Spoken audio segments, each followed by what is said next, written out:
Assalamualaikum warahmatullahi wabarakatuh. Perkenalkan, saya Kena Liova Perbadiwana dengan NPM C1C023031. Baik, di sini saya akan menjelaskan materi mengenai laporan arus kas. Apa sih itu laporan arus kas?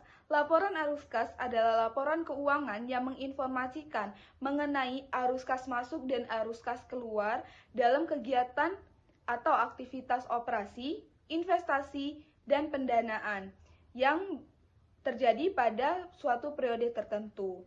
Nah, laporan arus kas ini menggunakan cash basis dan laporan arus kas ini disusun setelah 3 laporan keuangan yang menggunakan sistem accrual basis dibuat. Nah, laba masih diterapkan pada laporan arus kas karena dalam sistem accrual basis memungkinkan bahwa sang perusahaan akan melakukan yang namanya manajemen laba. Apa sih tujuan perusahaan melakukan manajemen laba? Agar terjadinya perubahan setiap tahunnya pada perusahaan secara kumulatif yang tinggi. Nah, bagaimana cara perusahaan melakukan manajemen laba? Yang pertama, mengakui pendapatan lebih awal. Yang kedua, memanfaatkan banyak metode akuntansi. Nah, apa sih manfaat dari laporan arus kas? Nah, manfaat dari laporan arus kas ini untuk menilai kemampuan perusahaan dalam membayar dividen, dan yang kedua untuk menilai atau melihat bagaimana kemampuan dari perusahaan dalam menghasilkan kas untuk masa yang akan datang. Nah, dalam laporan arus kas ini terdapat 3 aktivitas. Yang pertama yaitu aktivitas operasi. Aktivitas operasi ini adalah aktivitas yang mempengaruhi item-item yang ada pada laba rugi, yaitu pendapatan dan beban. Yang kedua, yaitu aktivitas investasi. Aktivitas investasi ini mempengaruhi item-item aset tidak lancar.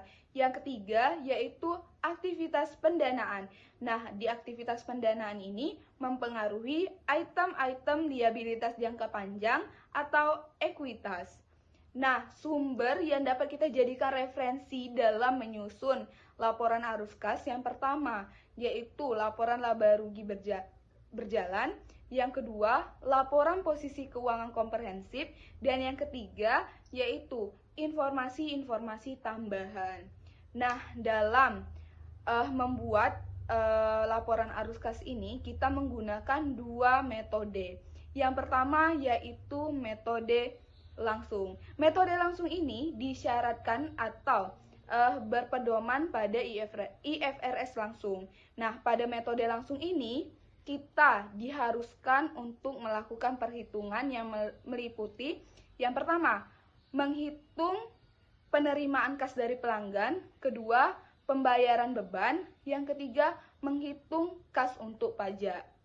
Nah, yang metode kedua yaitu metode tidak langsung.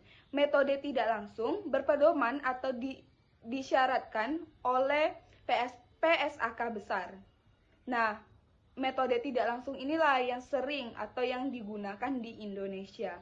Apa sih yang membedakan antara kedua metode ini? Yang membedakan antara kedua metode ini hanya pada aktivitas operasi dalam menentukan kas bersih pada aktivitas operasi. Baik, mungkin itu saja yang dapat saya sampaikan mengenai materi laporan arus kas. Sekian, apabila terdapat ada salah kata saya mohon maaf. Wassalamualaikum warahmatullahi wabarakatuh.